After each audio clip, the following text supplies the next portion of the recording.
நம்மளை அப்யூஸ் பண்ணுறதுக்கே ஒரு டீம் வச்சுருக்காங்க. ஸோ விமனாக உள்ளுக்குள்ளே இருந்துக்கிட்டே அந்த அப்யூஸையும் வாங்கிக்கிட்டு உள்ளே சர்வைவ் பண்ணுறதுங்கிறது ஃபார் எவ்ரி விமன் அது ஒரு tough job in being in TVK.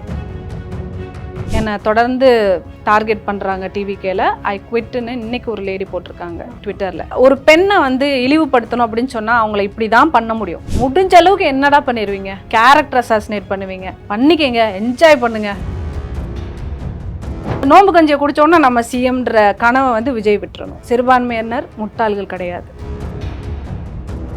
அரசாங்கம் கிடையாது, தனி நபர் நடத்தும் ஒரு கம்பெனி டிவிகே. கம்பெனியா? ஆமாம். அவங்க யாருக்குமே ஓப்பன் டு அலையன்ஸோ இதுவே கிடையாது. அவங்க அரசியல் நடத்துகிறதே ஒரு நாடகம். இந்த நாடகம் இந்த எலெக்ஷனில் 2026 வெளிவந்துடும். இதுக்கு மேலே நடிக்க போகிறதில்ல. நீ சிஎம் ஆனதுக்கப்புறம் உன் சம்பளம் என்னன்னு தெரியுமா உனக்கு? அப்போ நீ எப்படி இவ்வளோ கோடி கொடுக்க போகிற? அப்போ எவ்வளோ கடன் வாங்குவ? ஏற்கனவே இருக்க கடனை எப்படி அடைப்ப? என்னைக்கு அவர் மேடையில் ஒர்த் இல்லை அப்படின்ற வார்த்தை சொன்னார். அந்த ஒர்த் இல்லைன்ற வார்த்தை அவரோட அரசியல் அழிவுக்கான பிள்ளையார் சொல்லியாக பார்க்குறேன்.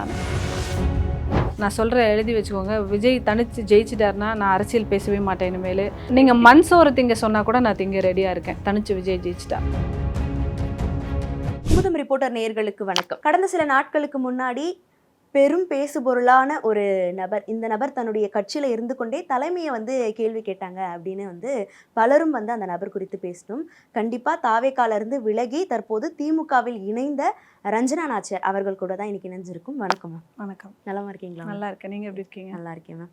முதல் கேள்வியை இந்த கேள்வி தான் வைக்கிறேன். நீங்கள் தாவேக்கால இருந்தீங்க, அங்கே சில விமர்சனங்கள் நீங்கள் போல்டாகவே சொல்லியிருந்தீங்க. அந்த விஷயங்கள்லாம் சொல்லி ஒரு சில நாட்கள்லேயே இப்போ திமுகவில் இணைஞ்சிருக்கீங்க. என்ன காரணம் மேம் அதுலேருந்து இப்போ மாறினதுக்கான காரணம்? நம்ம கேள்வி கேட்குறோம், அப்போயாவது தலைமை நம்மளை கூப்பிட்டு என்ன இவ்வளோ பகிரங்கமாக நீங்கள் சொல்கிறீங்க, ப்ரெஸ் மீட்டில் சொல்கிறீங்க, இன்டர்வியூஸ் கொடுக்குறீங்க, என்னம்மா இப்படி பேசாதீங்கன்னு சொல்லணும், இல்லை என்ன பிரச்சனைன்னு கேட்கணும். அவங்கக்கிட்ட எந்த ஒரு ரெஸ்பான்ஸுமே இருக்காது, ரெஸ்பான்ஸும் இருக்காது, ரெஸ்பான்சிபிலிட்டியும் இருக்காது. அப்போ தொடர்ந்து அதில் பயணிக்கிறது கஷ்டம். அண்ட் நம்ம ஒரு வார்த்தை சொல்லிட்டோம் அப்படின்னு சொன்னால் ஃபுல்லாக இறங்கி நம்மளை அப்யூஸ் பண்ணுறதுக்கே ஒரு டீம் வச்சுருக்காங்க. ஸோ விமனாக உள்ளுக்குள்ளே இருந்துக்கிட்டே அந்த அப்யூஸையும் வாங்கிக்கிட்டு உள்ளே சர்வைவ் பண்ணுறதுங்கிறது ஃபார் எவ்ரி விமன் அது ஒரு tough job in being in TVK. இப்போ நீங்கள் பேசுனது கூட எதுவுமே அவங்க விமர்சனங்கள் வைக்கலையே, ஏன் இப்படி போய் பேசுகிறீங்க? இல்லை, ட்விட்டர்லேயும் இதுலேயும் கொடுக்குறாங்களோ இல்லையா, இன்ஸ்டாகிராம்லேயும் பர்சனல் மெசேஜஸ்லேயும் வல்கராக பேசுகிறது, அப்யூசிவாக பேசுகிறதெல்லாம் இருக்கோ ஒழிய ஒரு தலைமையிலேருந்து யாராவது ஒருத்தர் பேசணும்ல, இந்த ரெஸ்பான்சிபிலிட்டி இருக்கணும்ல. பேசுங்க, பேசாதீங்க, இல்லை தூக்குங்க கட்சியை விட்டு, ஏதோ ஒரு ரெஸ்பான்ஸ் இருக்கணும்ல. பட் அந்த ரெஸ்பான்சிபிலிட்டி இது வரைக்கும் எந்த சைடில் இருந்தும் கட்சியில் யாருக்கும் கிடையாது. அப்போது அட்லீஸ்ட் நம்ம ஸ்டேயிங் அவே தான் பெட்டர் நமக்கு. ஓகே, இப்போ இந்த கட்சி உங்களுக்கு ஓகே அப்படின்ற மாதிரி இருக்கா? திமுக அதுல இருந்த விமர்சனங்கள்லாம் இதில் இல்லை அப்படின்ற மாதிரி நினைக்கிறீங்களா? இல்லை, கண்டிப்பாக I am comfortable. Okay, comfortable. Okay ma'am.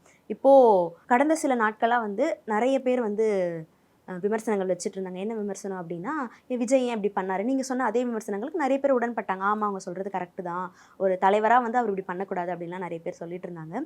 இப்போ நான் என்ன கேட்க வரேன் அப்படின்னா, ஒரு பெண்ணாக நீங்கள் முன்னாடி பிஜேபியில் இருந்தீங்க, அப்புறம் அதுலேருந்து விலகி தாவேக்கால இருந்தீங்க, இப்போ மூன்றாவதாக திமுகவில் இணைஞ்சிருக்கீங்க. ஆனால் ஆண்கள் வெளியேறும்போது மற்ற கட்சிகள் மாறுறப்ப இருந்த விமர்சனங்களை விட ஒரு பெண்ணாக நீங்கள் வர்றப்ப அதிகமாக இருக்குன்னு நினைக்கிறீங்களா? கண்டிப்பாக. ஒரு ஆண் கட்சி மாறும்போது அது பேசு பொருளாகவே ஆகாது. சிவப்பு கம்பளம் விரித்து தான் வரவேற்று அவர் இங்கே இருந்தார், இப்போ இங்கே வந்துட்டாருன்றத ரொம்ப ஒரு பூஸ்டப் பண்ணி அது பெரிய இதாக சொல்லுவாங்க. பட் ஒரு பெண் அப்படின்னு சொன்னால் அவங்க எது செய்தாலுமே தவறு தான். அரசியலில் ஒரு கட்சியில் பயணிக்கிறது, அரசியலுக்கு வர்றதே ஒரு பெரிய தப்பாக சொல்லுவாங்க முந்திலாம். இன்றைக்கி அது மாறிட்டுருக்கு. நான் அரசியலுக்கு உள்ளே வரணும்னு வந்த காலகட்டங்களில் என்னோடய வீட்லேயே எதிர்ப்பு இருந்தது. அரசியலுக்கு போகிறது நல்லதில்லை, அரசியலுக்கு நல்ல ஃபேமிலியில் அரசியலெலாம் இருக்க மாட்டாங்க, அரசியல் ஒரு சாக்கடை, இதெல்லாம் இந்த விமர்சனம்லாம் நிறைய நான் ஒரு 10 வருஷத்துக்கு முன்னாடி நாங்கள் அரசியலுக்கு வரணும்னு நினைக்கும் போது இதெல்லாம் இருந்தது. வீட்டில் எப்படி சமாளித்து வந்தீங்க? எந்த மாதிரி சவால்கள்லாம் இருந்துச்சு? இந்த மாதிரியான சவால்கள்லாம் இருக்கும். எல்லாரும் நம்மளை சொல்லுவாங்க, இது நல்லதா, 4 பேர் பேசுகிறாங்க, கெட்ட விமர்சனங்கள், நம்மளை அப்யூசிவாக பேசுகிறது மட்டும் இல்லை, நம்மளை சினிமா ஷூட்டிங்கில் நடித்தது, இந்த ஸ்மோக் பண்ண ஃபோட்டோஸ் அந்த மாதிரிலாம் எடுத்து கூட நான் டீச்சர் இல்லை, நான் ஆக்டர். ஸோ நான் ஒரு நாள் போலீஸாக நடிப்பேன், ஒரு நாள் ஸ்மோக் பண்ணி, அதெல்லாம் என்னோடய கேரக்டர்ஸ், நான் பண்ண இதெல்லாம் எடுத்து வச்சு இவங்க போதை ஒழிச்சிருவாங்களா இப்படி ட்வீட்டில் மீம்ஸில் அதிலலாம் எடுத்து போடும்போது அதை பார்க்கும்போது எனக்கு நான் சோஷியல் லைஃப்னு வந்துட்டேன் அப்படிங்கும்போது சினிமா அரசியலில் வந்து விமர்சனங்களை தாங்கிக்கிற மனசக்தி இருக்கவங்க தான் வந்து இந்த 2 ஃபீல்டையுமே சூஸ் பண்ண முடியும். 2ல் 1 சூஸ் பண்ண முடியும் முதல்ல. 2யுமே நான் சூஸ் பண்ணியிருக்கோங்கும் போது இன்னும் அதிகமான மன வலிமை இருக்கணும் அதுக்கு. அது எனக்கு இருக்குது. பட் என் சார்ந்தவங்களுக்கு அது இருக்கான்னு கேட்டால் அது ரொம்பவே கஷ்டம். அது அவங்களுக்கு இல்லை. நம்ம பசங்களுக்கோ நம்ம வீட்டில் இருக்கவங்களுக்கோ இந்த விமர்சனம் வந்து தாங்கிக்கிற முடியாத ஒரு விஷயம் அவங்களுக்குலாம். பட் அவங்களையும் கன்வின்ஸ் பண்ணி தான் ஆகணும். ஓகே நம்ம இதெல்லாம் விமர்சனம்ன்றது வந்துடும். பட் இதெல்லாம் தாண்டி நம்ம சக்ஸஸ் தான் அவங்களுக்கு சந்தோஷத்தை கொடுக்கணும்னு வச்சுக்கோங்களேன். இப்போ நீங்கள் சொல்லியிருந்தீங்க நான் நடித்த படங்கள்லேயே வந்து பல கதாபாத்திரத்தில் நடிச்சிருக்கேன், அதை எடுத்து போட்டு விமர்சிக்கிறாங்க அப்படின்னு சொல்லி. ஆனால் நீங்கள் இதுக்கு முன்னாடி இருந்த கட்சியில் தாவேகா தலைவர் விஜய் அவர்களும் நிறைய கதாபாத்திரங்கள் நடிச்சிருக்காரு. ஆனால் அதெல்லாம் போட்டு ட்ரெண்ட் தான் பண்ணுறாங்க, தலைவர் வந்து இப்படி பண்ணுறாரு அப்படி பண்ணுறாருன்னு சொல்லி. ஆனால் உங்களை வந்து மாற விமர்சிக்கிறாங்கன்னு சொல்லி. அதுதான் சொல்கிறேனே, ஆணுக்கு ஒரு சட்டம் பெண்ணுக்கு ஒரு சட்டம் அப்படின்றது தான் வந்து இருக்கோ ஒழிய ஆண் நடித்தா அது கெத்து அது ட்ரெண்டு அப்படின்னு ஆகும். பெண் அந்த மாதிரி ஒரு ரோலில் நடித்தா அவங்கள கேரக்டர் அசாசினேட் பண்ணி இந்த மாதிரி பெண்ணுன்ற ஒரு சமூகம் இன்றைக்கும் நம்ம நாட்டில் இருக்குன்றதே ஒரு நல்ல ஒரு விஷயம் கிடையாது. அண்ட் பீயிங் அன் ஆக்டர் பொது வெளியிலேயே இன்றைக்கி வந்து லேடிஸ் ஸ்மோக் பண்ணுறாங்க, வெளியிலேயே இன்றைக்கி பப்ளிக்காக இருக்காங்க நிறைய பேர். ஸோ இது தப்புன்னு யாருமே விமர்சிக்க முடியாது. ஏன்னா அது அவங்கவுங்களோட இது பர்சனல், அதை நம்ம சொல்ல முடியாது. அப்படிங்கும்போது நடிக்கிறதுல இந்த கேரக்டர்னு சொன்னால் இப்போ விஜய் நடிக்காத கேரக்டரா, விஜய் நடிக்காத பாட்டில் இல்லாமல் அவர் நடித்ததே கிடையாது. ஸோ வந்து விமர்சனம்ன்றது எப்படி வேணாலும் வைக்கலாம். ஸோ நம்மளை ஒரு பெண்ணை வந்து இழிவுபடுத்தணும் அப்படின்னு சொன்னால் அவங்கள இப்படி தான் பண்ண முடியும். ஏன்னா வேறு எந்த விதத்துலேயும் யாரும் கீழே போட முடியாதுன்றது என்னோட நம்பிக்கை. முடிஞ்ச அளவுக்கு என்னடா பண்ணிடுவீங்க, கேரக்டர் அசாசினேட் பண்ணுவீங்க, பண்ணிக்கங்க, என்ஜாய் பண்ணுங்க அப்படின்ற ஒரு மனப்பக்குவத்துக்கு வந்துட்டோன்னு வைங்களேன், அவங்க என்ன பண்ணாலும் ஓ அப்படின்னு சொல்லிட்டு பார்த்துட்டு என்ஜாய் பண்ணுற ஒரு இது வந்துடும். என்னை சுற்றி இருக்கவங்களுக்குமே இப்போ வந்துட்டு இங்கே பாரு உன்னை பற்றி எப்படி இல்லை இது பண்ணியிருக்காங்கன்னு சொல்லிட்டு அதை சிரிக்கிற ஒரு இதுக்கு வந்துட்டாங்க. ஏன்னா இது பார்த்து பார்த்து பழகிட்டோன்னா இது பழகிடுது. அந்த ஸ்ட்ரென்த்தை வந்து இவங்களே கொடுத்துருவாங்க. அடி வாங்கி வாங்கி பழகின அந்த உடம்புடா நாங்கன்ற மாதிரி நாங்கள் நிறைய பழகிட்டோம். அதனால் வந்து இதுக்கு மேலே வர்றதுக்கு ஒன்றும் இல்லை, அதே மாதிரி இதுக்கு மேலே இழக்கிறதுக்கும் ஒன்றும் இல்லை. ஸோ ரொம்ப போல்ட் அண்ட் கான்ஃபிடென்ட்டாக தான் நம்ம எது சொன்னாலும் சொல்கிறதுக்கு காரணமே நம்ம இதுக்கு மேலே எதுவும் இழக்கிறதுக்கு இல்லைன்றதுனால தான். தாவேக்கால இருக்கக்கூடிய நாஞ்சில் சம்பத் அவர்கள் தற்போது ஒரு விஷயம் வந்து பதிவு பண்ணியிருந்தாரு. அறிஞர் அண்ணா வந்து ஆட்சி அமைக்கிறதுக்கு 18 ஆண்டு ஆச்சு, எம்ஜிஆர் அவர்கள் ஆட்சி அமைக்கிறதுக்கு சில ஆண்டுகள் ஆச்சு, ஆனால் நாங்கள் கட்சி தொடங்கி 3 ஆண்டுகள் தான் ஆச்சு, எங்கள் தலைவர் முதலமைச்சர் ஆகிறதுக்கு 3 ஆண்டுகள் போதுமானதாக இருக்கும், 2026 எங்கள் தலைவர் தான் முதலமைச்சர் அப்படின்னு வந்து சொல்லியிருக்காரு. எப்படி பார்க்குறீங்க இந்த விஷயத்தை? தாவேக்கா பொறுத்த வரைக்கும் நிர்வாகிகள் ஒவ்வொருத்தரும் பேசுகிறத எப்படி சொல்கிறது, முதல்லலாம் என்ன எல்லாரும் ஒவ்வொருத்தரும் ஒன்று ஒன்று முரண்பாடாக பேசுகிறாங்கன்றது வருத்தமாக இருந்தது. பட் இப்போ இருக்க ஒவ்வொருத்தரும் பேசுகிறத பார்த்தா ஒவ்வொருத்தரும் ஒரு கைண்ட் ஆஃப் காமெடி தான் பண்ணுறாங்க. ஒருத்தர் என்னடானா ரொம்ப 2 வருஷத்தில் எங்கள் தலைவர் வந்து சிஎம் ஆயிடுவாருன்றாங்க. ஒருத்தர் என்னடானா ஆட்சிக்கு வந்ததுமே நாங்கள் 60 நாளில் ஆட்சி உட்காந்ததுமே எங்கள் கவர்மெண்ட் வந்ததும் எஃப்ஐஆர்லாம் டெலிட் பண்ணிடுவேன்றாரு. இன்னொருத்தர் சொல்கிறாரு எங்கள் தலைவர் வந்து தான் அம்பேத்கரையே அடையாளம் காட்டினாருன்றாரு. இன்னொருத்தர் என்ன சொல்கிறாரு, எல்பிஜி கேஸ் சிலிண்டர் தட்டுப்பாடே வந்து எங்கள் தலைவர் 6 சிலிண்டர் கொடுக்குறேன்னு சொன்னதுக்கப்புறம் தான் ஸ்டாலின் கவர்மெண்ட் இப்படி பண்ணிட்டாங்க. அந்த மாதிரிலாம் சொல்லும்போது ஓகே, அறியாமையில் பேசுகிறவங்க அது ஒன்றும் சொல்ல முடியாது நம்ம. ஓகே, அவங்களே அந்த அண்டர்ஸ்டாண்டிங்க்கு வரட்டும். ஏன்னா ப்ராக்டிக்கலாக என்ன ஃபேக்சுவல் இதுன்றதை தெரிஞ்சுக்கிட்டு பேசினாதான். மற்றபடி நம்ம அதை ஃபன்னாக தான் எடுத்துக்க முடியும். நான் ஃபன்னாக தான் பார்க்குறேன். ஃபன்னாக பார்க்குறீங்களா? ஆனால் மாமல்லபுரத்தில் இஃப்தார் நோம்புலாம் போய் அங்கே இருக்கக்கூடிய இஸ்லாமிய சகோதரர்களுக்குள்ளலாம் போய் சந்திக்கிறாரு. இப்போ இந்த மாதிரி விஷயங்கள்லாம் பண்ணும்போது அப்போ அந்த மாற்றம் வரும் அப்படின்றது எதிர்பார்க்கலாம் நீங்கள்? சிறுபான்மையினர் ஓட்டு வந்து போய் ஒரு தலைவர் வந்து நோம்பு கஞ்சி குடித்த உடனே ஓட்ட பூரா அவங்களுக்கு போட்டுருவாங்கன்றது அர்த்தம் கிடையாது. சிறுபான்மையர் முட்டாள் இல்லைங்க. எத்தனை ஆண்டு காலமாக வந்து நீங்கள் அரசியல் பண்ணுறீங்க. சிறுபான்மையினருக்கு வந்து நீங்கள் முக்கியத்துவம் கொடுக்குறதா இருந்தால் உங்கள் கட்சியிலேயே மேடையில் ஒரு பெண் இருக்காங்க, முஸ்லீம், அவங்க தாகிரான்னு ஒரு லேடி இருக்காங்க. அந்த லேடி எந்த அளவுக்கு உள்ள பார்ட்டிசிபேஷனில் வச்சுருக்காங்க? அவங்க இருக்கிறது யாருக்காவது தெரியுமா? இருக்காங்கல்ல, முக்கிய பொறுப்பில் தானே இருக்காங்க. அந்த லேடியை எந்த அளவுக்கு முன்னிலைப்படுத்திருக்கீங்க?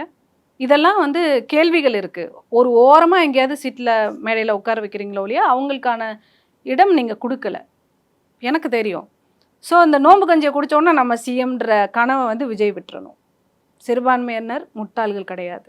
இப்போது என்னதான் ஒரு திருக்குறள்ல கூட வரும், இடிப்பாறை இல்லாத ஏமராமணன் கெடுப்பார் இல்லானும் கெடும். ஒரு தலைவனா இருந்தா கூட அவனுக்கு வந்து இது தப்புங்க அப்படின்னு எடுத்து சொல்றதுக்கு ஒரு மந்திரி இருக்கணும் அப்படின்றது சொல்லுவாங்க. இப்போ நீங்க அங்க இருந்துகிட்டே ஒரு சில தவறுகள் சொல்றப்ப அதை திருத்திக்கிட்டு அதை வந்து நல்வழிப்படுத்தணும் அப்படின்னு ஒரு தலைவர்கள் நினைப்பாங்க. சரி, அப்படி இல்லாத பட்சத்துல உள்ள வந்து இருக்கிற யாராவது ஒருத்தர் ரெண்டு பேராச்சும் உங்களை தக்க வச்சுக்கணும், இங்கேயே இவங்க இருந்தா நல்லா பேசுறாங்களே அப்படின்ற மாதிரி கூட யாரும் அங்க இல்லையா? இல்ல தாவேக்கால. அங்க வந்து இவங்கள பேச விட்டுட்டா நம்ம காணா போயிருவோமோ அந்த பயம் இருக்கு எல்லாருக்கும். ம். எல்லாருக்குமே வந்து ஒருத்தர் இந்த கட்சி வளரணுன்ற எண்ணம், இந்த கட்சியை டெவலப் பண்ணணும் நம்ம. அப்பதான் மொத்தமா இது வந்து ஒரு ஐசோலேஷன்ல வந்துட்டு ஒரு தனி நபர் வளர்ச்சி கிடையாது. ஒரு கட்சி வளர்ச்சிங்கிறது பல தலைவர்கள் இருக்கணும், பல பெண்கள் இருக்கணும். தனியா ஒரு நபர் விஜய் மட்டுமே வளர்ந்துட்டு இருந்தா கட்சி வளருமா? வளராது. அப்படிங்கிற ஒரு புரிதல் முதல்ல வேணும் அவங்களுக்கு. ஸோ வந்து ஒருத்தருக்கு ஒருத்தர் இப்போ ஒரு புஷி ஆனந்த் என்ன நினைப்பாரு, ஆதவ் வந்துட்டானா நம்ம இடம் இல்லாம போயிருமோ? ஆதவ் விழுந்துருவானோன்னு இவரு. புஷிட்ட போயிட்டா நமக்கு மதிப்பு இல்லாம போயிருமோன்னு இவரு. 2 பேரும் இது பண்ணிட்டு நம்ம இருக்க இடம் தெரியாம பண்ணிக்கிருவோம் அப்படின்னு ஒரு பக்கம் நிர்மலு. அந்த பக்கம் ஜான் ஆரோக்கியசாமி நம்ம வெளியவே தலை காட்டாட்டாலும் நம்ம தான் எல்லாத்தையும் ஆளணுன்ற ஒரு மனப்பக்கத்துல ஜான்.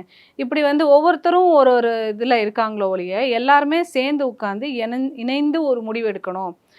நீங்க சொல்றீங்களா? ஓகே. இதுல நல்லது கெட்டது இருக்கு. ஓகே. இது பண்ணிக்கலாம். யாருக்கு எது கம்ஃபர்டபுள்? ஓகே.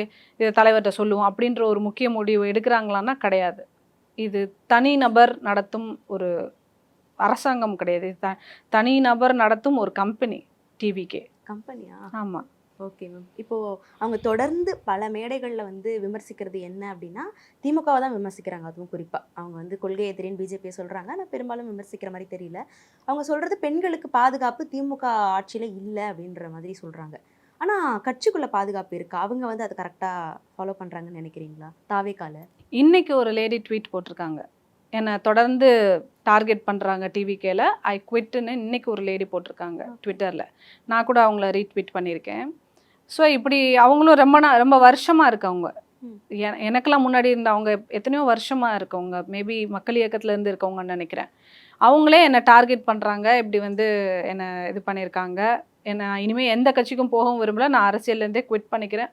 இன்ஃபேக்ட் அவங்க வந்து வெளியில வந்து பேசுறவங்க கூட கிடையாது. ஐடி விங்ல ஏதோ ஒர்க் பண்ணியிருக்காங்க. ஸோ அவங்களுக்கு இந்த நிலைமை. இன்னும் சோ மெனி விமென்ஸ் மெசேஜஸ்லாம் எனக்கு வந்துகிட்டு தான் இருக்கு. இன்னும் கால் பண்றாங்க. நீங்க வெளியில பேசியிருக்கீங்க, நாங்க பேச முடியலன்றது தினம் தினம் கூப்பிட்டு பேசிட்டு தான் இருக்காங்க.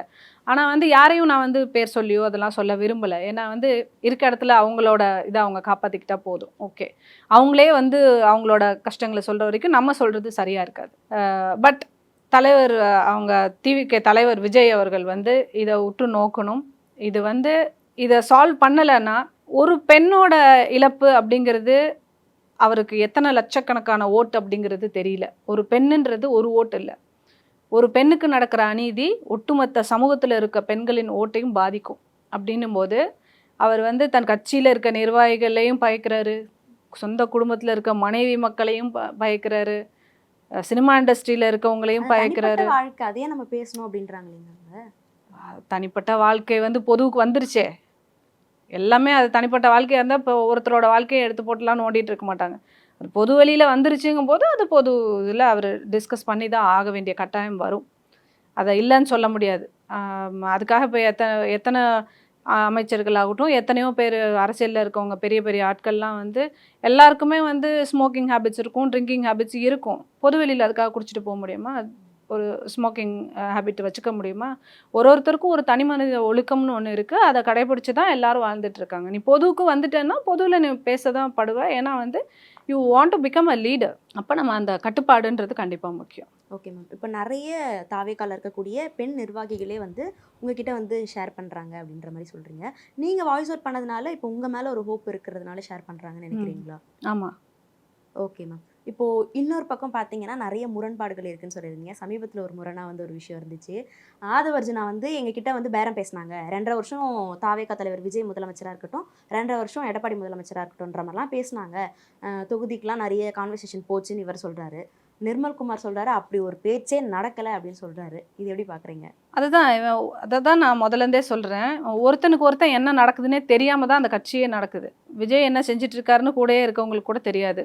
என்ன யார்கிட்ட பேச்சுவார்த்தை நடக்குது, நிர்மல் என்ன பேசுகிறாரு, நீ என்ன பேசுன, ஓ இப்படியா இப்படி பேசிட்டாரா நிர்மல்ன்றதை தான் தெரிஞ்சுப்பாங்களோ ஒழிய அங்கே உள்ள ஒன்றுமே நடக்கலையே. ஏதாவது நடந்தால் தானே உண்மையை சொல்லுவாங்க. அங்கே எதுவுமே நடக்கலைங்கும்போது வெளியில் பத்திரிக்கையும் மீடியா தான் வந்துட்டு ஒரு பிம்பத்தை கொடுக்குது. இந்த மாதிரி கூட்டணி இத்தனை இது அமித்ஷா பேசிகிட்டு இருக்காரு, இதில் காங்கிரஸில் பேசிகிட்டு இருக்காங்க, இந்த ஐடிவிங்களையும் இந்த மீம்ஸ்லேயும் ட்வீட்ஸ்லேயும் இருக்கவங்கள தான் வந்துட்டு இதை கிளப்பி ஒரு பெரிய பேசு பொருளாக இது மாதிரி டிவிக்கே கூட கூட்டணி கூட ஒவ்வொருத்தராக சொன்னீங்க. யாராவது வந்தாங்களா? அந்த பனையூர் இல்லம் வந்து இட்ஸ் க்ளோஸ்ட். அவங்க யாருக்குமே ஓப்பன் டு அலையன்ஸோ இதுவே கிடையாது. அவங்க நடத்துகிற அரசியல் நடத்துகிறதே வந்து ஒரு நாடகம். இந்த நாடகம் இந்த எலெக்ஷனில் 2026 வெளிவந்துடும். அது மட்டும் இல்லாமல் தேர்தல் அறிக்கை வேற நிறைய சொல்லியிருந்தாங்க மேம். நிறைய விஷயங்கள் சொல்லியிருந்தாங்க. குறிப்பாக வந்து தமிழ்நாட்டில் பிறக்கிற எல்லா குழந்தைங்களுக்கும் தங்க மோதிரம் கொடுக்குறேன், தங்க விற்கிற விலைக்கு தங்க மோதிரம் கொடுக்குறேன்னு சொல்லியிருக்காரு. சாத்தியமா இதெல்லாம் அவர் சொன்ன அறிக்கைகளில்? முதல்ல விஜய்க்கு ஒரு சவரன் தங்கம் என்ன விலைன்னு தெரியுமா? 1 கிலோ துவரம் பருப்பும் 1 கிலோ அரிசியும் என்ன விலைன்னு தெரியுமா? அதுவே தெரியல. ஏன்னா வந்து அவர் வந்து மக்கள் பிரச்சனையை வந்து பார்க்குற நபர் இல்லை.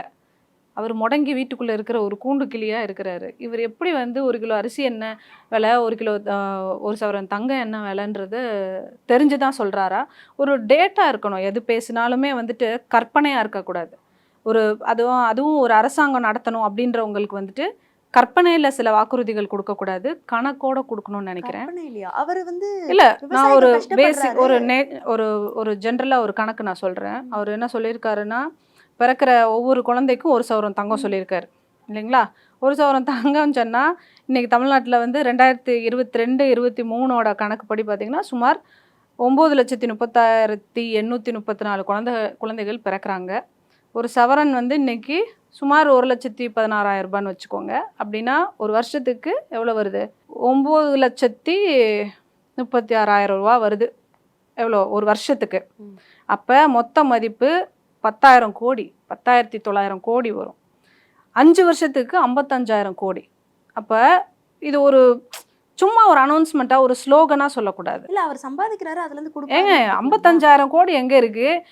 எத்தனை பிள்ளை பிறக்குது? சும்மா 200 கோடி சம்பளம் வாங்கிட்டு அதில் பாதி டேக்ஸ் கட்டிவிட்டு பொண்டாட்டி பிள்ளைக்கு வீடு இல்லை, தங்குறதுக்கு இது இல்லை, எனக்கு காப்பாற்றுங்கன்னு பொண்டாட்டி பிள்ளைங்க கோர்ட்டில் கேஸ் போட்டுப்பாங்க. 55,000 கோடிக்கு வந்து நீ வந்து தங்கம் கொடுப்பேன்னு சொல்கிறேன்னா what kind of it's a massive statement.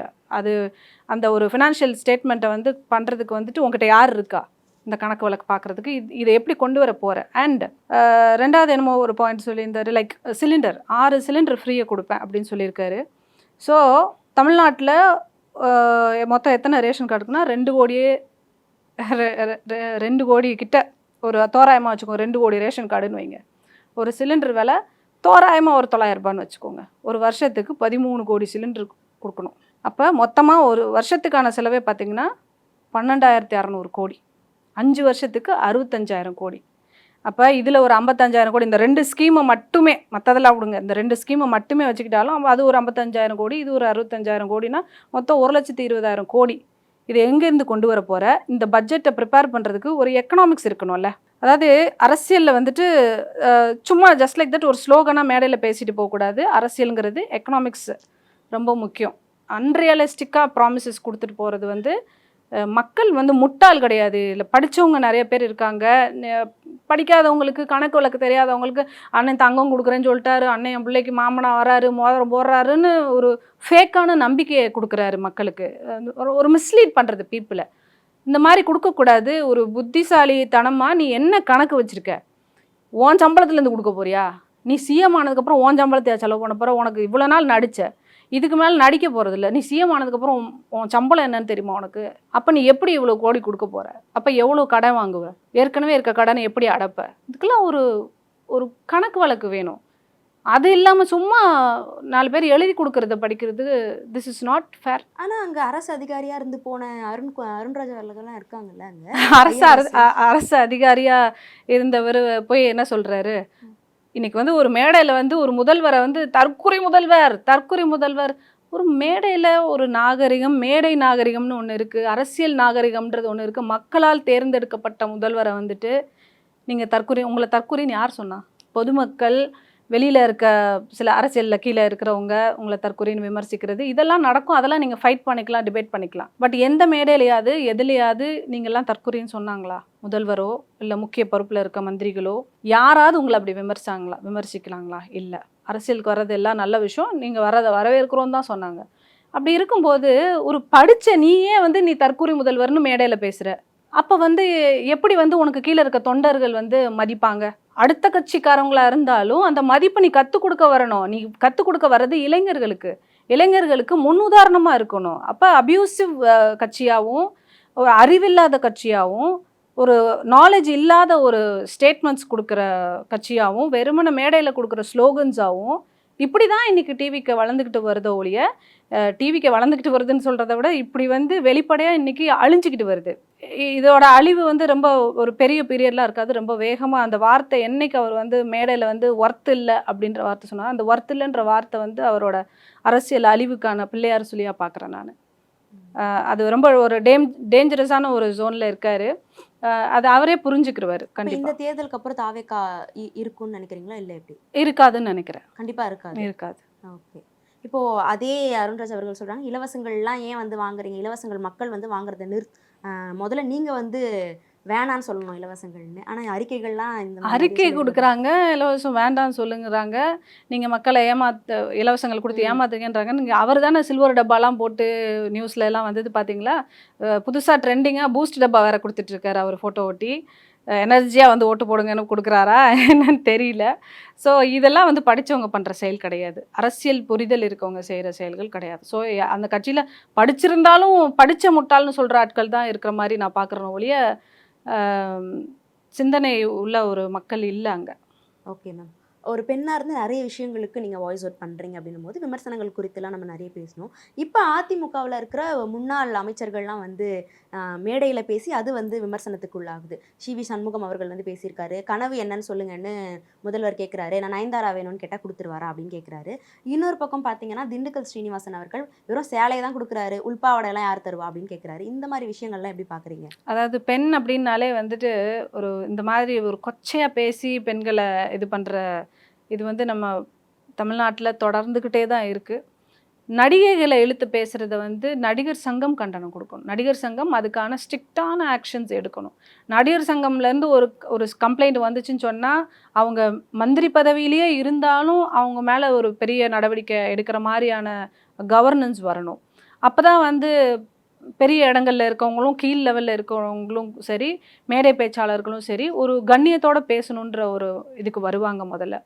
So இது பெண்களை யூஸ் பண்ணி இந்த மாதிரிலாம் பாவாடை கொடுக்கல அப்படின்றதெல்லாம் பேசுகிறத சிரிக்கிறதுக்காக 4 ஆம்பளை வேணால் சிரிப்பான், பொம்பளைங்களுக்கு அது எரிச்சல் மூட்டும் அப்படின்றது தெரியல. ஸோ தெரிஞ்சு பேசணும். ஆனால் அரசியல் நாகரிகம் ஒன்று இருக்குது. அநாகரிக பேச்சுகள் பொதுவாக அவங்க மேலே வராது விமர்சனம், அது கட்சி மேலேயே வரும் அப்படின்றத முதல்ல தெரிஞ்சுட்டு பேசணும். இப்போ இது குறித்து எதிர்கட்சியில் இருக்கவங்களாம் என்ன சொல்கிறாங்கன்னா, அவங்க பிஜேபியோட அலைன்ஸ் வச்சுருக்காங்க, அவங்களுடைய அந்த எண்ணம் இவங்களுக்கு புகுத்தப்படுது அப்படின்ற மாதிரி ஒரு விஷயம் சொல்கிறாங்க. அது உண்மையா?